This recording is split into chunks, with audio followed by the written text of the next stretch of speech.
Church is asking for your help with more donations. In 3 buses, ICE dropped off migrants from Honduras and Brazil. At about 4:30 this afternoon, the church opened its doors. They tell KTSM they were told by a friend of the church that the migrants had nowhere to go, so now they're asking for donations. Among them, blankets, waters, food, and sleeping bags, since the church does not have many beds. Centro Cristiano Caminos de Vida Church also says they've already been getting donations from the community, but housing migrants is something new to them. No, this was out of the blue. We don't, they just called us and we said, we'll do it. We have our church. It's big enough to house. At first we were told there was going to be 50. Then we were told there was going to be 100, but there's obviously more than 100 refugees here. The church said they have no funds helping them. Cabrera says volunteers are having the migrants borrow their phones so they can get in contact with their families to make arrangements. The church says they'll house the refugees until they're able to go outside of El Paso to their sponsored locations, one of those being North Carolina.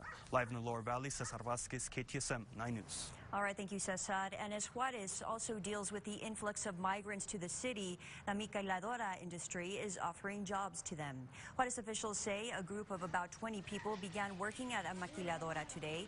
This while they wait to seek asylum in the U.S. Officials say more companies are expected to employ those migrants.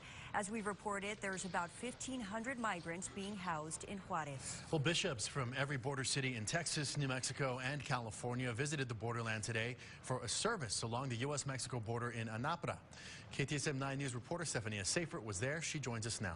That group is called the Tex-Mex Bishops. They've been meeting for about 25 years to focus on border issues. So their gathering today was to send a simple message, and that was that a border fence or wall would not separate border communities like the one between El Paso and Ciudad Juarez. Clergy gathered on the Mexican side of the Anapra fence as the Tex-Mex Bishops Conference took place on the American side. It was a service full of music and testimonies from people who explained how current immigration policies have affected their lives. El Paso Bishop Mark Seitz telling us this is a call for urgency on the matter. We've gathered at a time, obviously, that is very significant for the questions of migration, the reception of refugees, and so on. And so we were praying here that God will help us to recognize again the unity that is shared by the human family.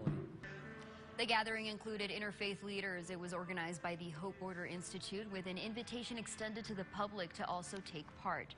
The Hope Border Institute says this is the second of many more of these efforts to come. Estefania Safer, KTSM 9 News. All right, thank you, Estefania. Thousands of immigrant children entering the country without their parents say they have been sexually abused while in U.S. custody. Some of the cases coming out of right here in the borderland. Documents from the Department of Health and Human Services show a list of complaints of sexual abuse and harassment filed on behalf of migrant children. These allegations made between October of 2014 through July of 2018. There's a case in Tornillo in early July of 2018 and in Fort Bliss in January of 2017. HHS manages the care of migrant children who cross the border. A Florida congressman releasing the numbers during a House hearing on the president's zero tolerance policy.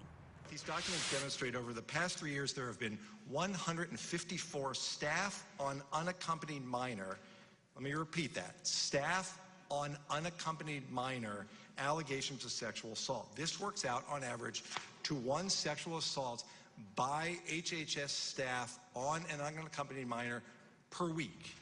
HHS officials say most of the allegations have not been proven. Well, new at 10, President Trump's border wall just hit a small barrier of its own.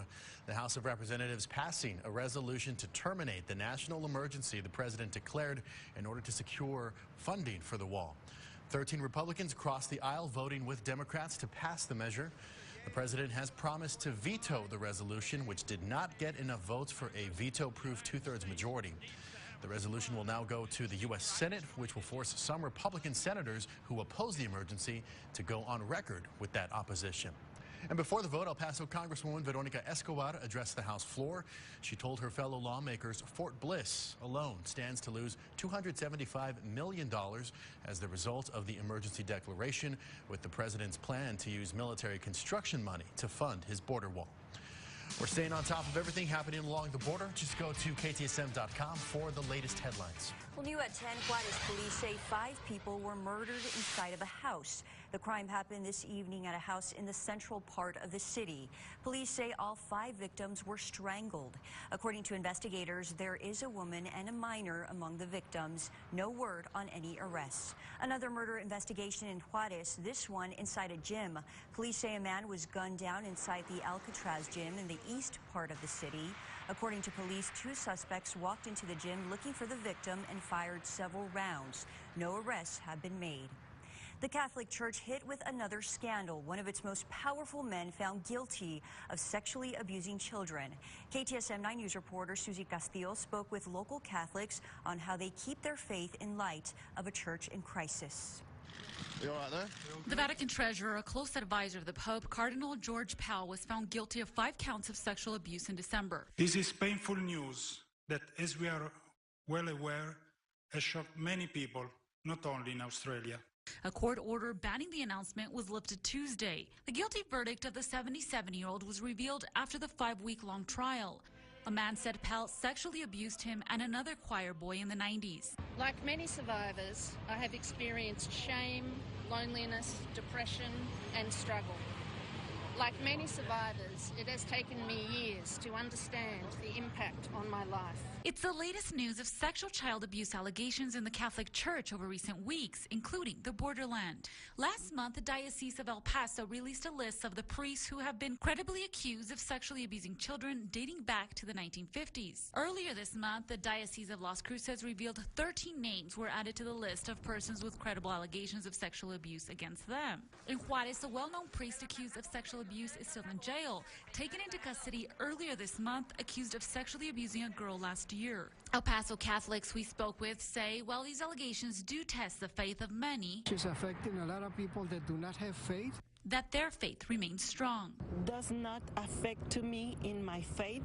Because it's about having faith in God, not a priest. Legal things about the humans, always the church is going to be impacted. We put our trust in humans, which are the priests, then we are not doing what we're supposed to do. We put our trust in Jesus. Jesus, he was perfect. In December, Pope Francis removed Pell from his advisory council. Pell has repeatedly denied the claims against him. Pell's lawyers filed an appeal.